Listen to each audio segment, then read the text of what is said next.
Hey, it's Bridget. Nice to see you. I thought I'd do a card reading video for you today. It's been a little bit since we've done one. Whenever you find this video, by the way, whenever you find any of my card readings, just know that they're evergreen. So you come across them in the divine right time for you. All right. And if you haven't met me, hi, nice to see you. You might be coming over from my Above Life channel on YouTube. That's where I channel celebrities and we get some inspired, hopeful messages from them every week on Mondays. That's posted at Above Life channel. Here on Fairy Grasshopper, it's a little different. You get to know me more personally. I share blog posts. I use cards with you. In my intuitive sessions, my private psychic and life coaching sessions, I don't use cards, but I use them here because they're an excellent tool for you to be able to use, like flashcards almost, to get to know the inner workings of your own intuition. And I really believe in do-it-yourself intuition. So that's why we use cards. Today's deck we're using, you can use a variety of different decks. This one is actually the Kyle Gray deck, Angels and Ancestors deck.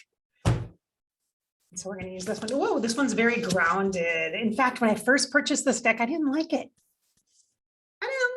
I like the kind of mystical, fun kind of decks. I don't use a lot of tarot decks. I just don't. They're just not for me, the different lineages. I have one that I use, but it's very specific. So yeah, but everybody at different times use different kinds of decks. Let's just say that. Okay.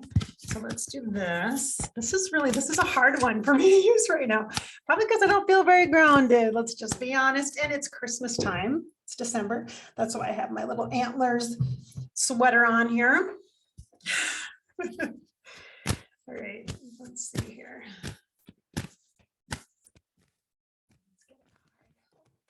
Okay, there we go. There's one that fell, it was off to the side. We're going to set it aside. We're going to use these other two first. Okay. So this is just a general reading right now. Like I'm not feeling very grounded, I said. And so if you can, for this moment, consider a situation or circumstance in your life that this may apply to. It might be a response to a prayer that you had. It might be a spirit guide coming in to assist you. It might be a message from the afterlife from your favorite celebrity or from a loved one, okay? Or it might be a message from your spirit. So here's the first one. Warrior, be fearless and stand strong.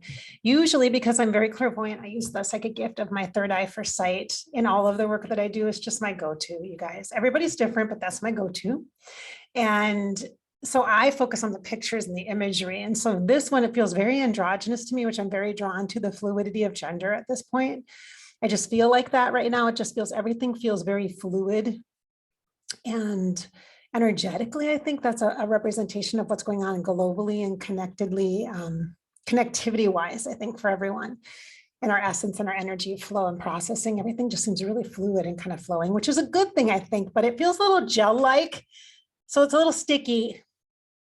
Okay. So the energy of the fluidity of the gender here is identified here. I can see that very clearly. I am noticing the imbalance in the ears, what's on the ears. So this is the right side, that there's a big green, a long green like ear piercing. So the left side is that feminine side for me, is what it's igniting. And so it might be, hey, just a reminder to listen to the feminine, the divine feminine more. It could be that. It could be that for you as well. Or it may also be an imbalance, like there's too much feminine, too much energetic, external, let's just say giving, external empath energy. There's too much output maybe, because that's kind of what the feminine energy can sometimes represent. I'm just being blanketed as far as what I'm describing. This isn't like a one size fits all scenario. This is how I'm interpreting it. So to me, this feels like I'm giving too much this way, like somebody's pulling on my ear, like I'm having too much output and not enough input. That's what it feels like to me, an imbalance, what it feels like. Or an acknowledgement of that. The fact that there is green here, a ton of green. This is green. I don't know if it's showing up on camera very well, but this is green. So there's green here. The face painting is green, the green on the earring. It's all green. And so that's opportunity for growth. It can also be abundance. So growth energy, and the green is also heart, but it's because it's so rooted, like it looks like grass here. You see that? it feels like earth. So to me, it feels like a manifestation energy. So there's this imbalance of output and there's this manifesting. It's like, it's almost like this acknowledgement here that there's a consistent cycle of overgiving, of underrepresentation within yourself and your soul for what you need and what is being given to you or gifted to you. And maybe it's just a matter of receiving. Maybe there's not a lot of acknowledgement of receivership. I can personally relate to that. So maybe that's you as well. If it is, hey, we're in the same boat. Want to row together? Okay. There's also a staff, the energy of the staff, and there's some totems on the staff if you look at that. So you might be a person, whoops. Let's just snooze this here. You might be a person that is into animal energies or shaman energy vibes. So this might be a nod or acknowledgement to you. You might be an animal communicator. You may have had an animal that recently transitioned or you've lost. This might be an acknowledgement or a hello from them as well. Okay, but the fact that this is a staff, it's like a walking stick, it's helping to keep you in alignment. Mind, heart, body, and soul. It's right with the pranic tube of the spine. It's also it's just the sacred like steadiness energy. It's a structure for you. Okay.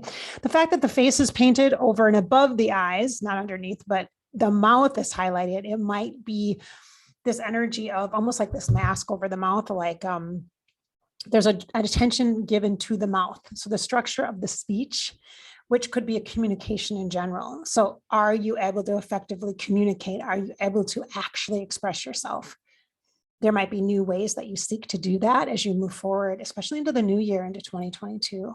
Communication, I think, is going to be a huge thing in 2022. I'm just going to mention that. I feel like it's a core theme for 2022, communication. And for sensitives, people who are empathic and intuitive and aware of that, it could be a tricky thing. It could be a slippery slope. I think I'm going to get a lot of new clients in January, which is totally fine. I'm fine with that. All right. So this says, warrior, be fearless and stand strong. So fearless and strong. It doesn't mean you have to be a superhero. It just means, I feel like it means steadfast in your own awareness. Okay. The things that are affecting or impacting you. So now the next one, that was a lot of chatter on that one. Ooh, this looks like a raven.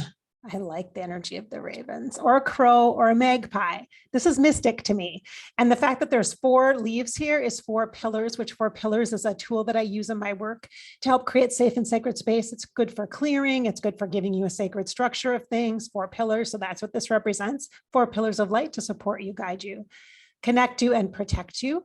The energy of autumn is about letting go and release. And it does say release the old and rest. Right now we're entering into the time of the year where we're almost to the winter solstice, which means for here where I live in the United States, it is like the darkest time of the year, the least amount of light, actually physically less daylight, more nighttime. So rest is really important. So amplify or take advantage of the opportunity of that and rest, legitimately rest. When you're releasing stuff and letting things go, like when you're cleaning up your house, think about it that way. When you're digging through the garage or you're going through old stuff and cleaning things out, it's exhausting and you need to rest. So you can do the work, then rest. Do the work, then rest. Okay, do the work, then rest. That's what the energy of this is. It's also supporting the mystic energy that comes to you during times of rest. So when you're sleeping, during dream state, during meditative state, during times when you just have downtime, that's when you can get your best ideas and rejuvenated and recharged as well. So that's part of what's coming through here. All right.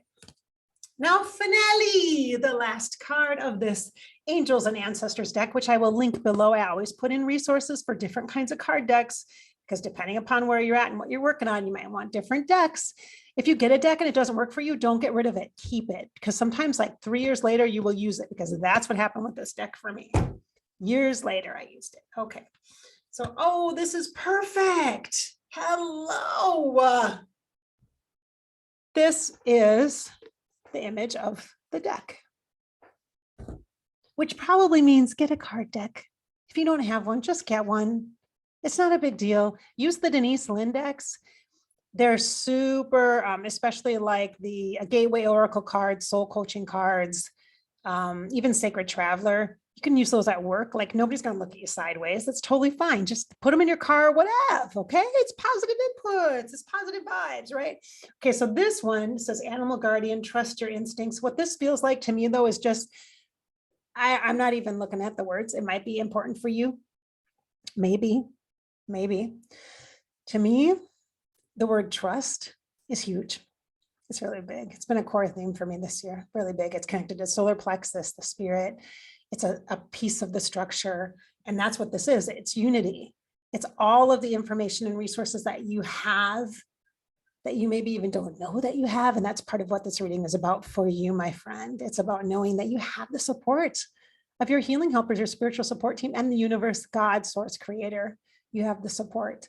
You might not know it, but it's here right now for you. Yes, it is. And that's what this is about. A reminder of that. Trust that. I know it's hard to trust that, but trust it. When it says trust your instincts, to me, it's like intuition. Trust your spirit. Trust your soul. Yeah, trust you. All right. So here are our cards.